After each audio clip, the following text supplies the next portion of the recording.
LDF-നുള്ളിലെ അവഗണനയിൽ പ്രതിഷേധം പരസ്യമാക്കി RJD. LDF-ൽ രണ്ടാം സ്ഥാനത്തിന് അർഹത RJD-ക്കാണെന്നും വോട്ടർമാരുടെ എണ്ണത്തിൽ RJD CPI-യേക്കാൾ മുന്നിലാണെന്നും വ്യക്തമാക്കി KP മോഹനൻ രംഗത്തെത്തി. LDF മുന്നണിക്കുള്ളിൽ പുകയുന്ന അതൃപ്തി പരസ്യമാക്കിയാണ് RJD നേതാവും മുൻ മന്ത്രിയുമായ KP മോഹനൻ രംഗത്തെത്തിയത്. LDF-ൽ രണ്ടാം കക്ഷി CPI അല്ലെന്നും RJD ആണെന്നുമാണ് KP മോഹനന്റെ അവകാശവാദം. ഇതിലൂടെ LDF-ൽ കൂടുതലായി പരിഗണിക്കപ്പെടണമെന്ന ആവശ്യം തന്നെയാണ് KP മോഹനൻ ഉന്നയിക്കുന്നത്.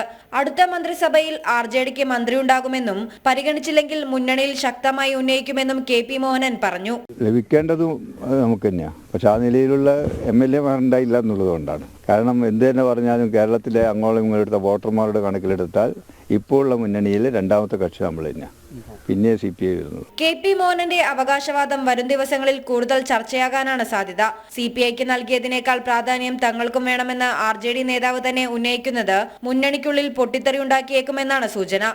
ജനം, കണ്ണൂർ.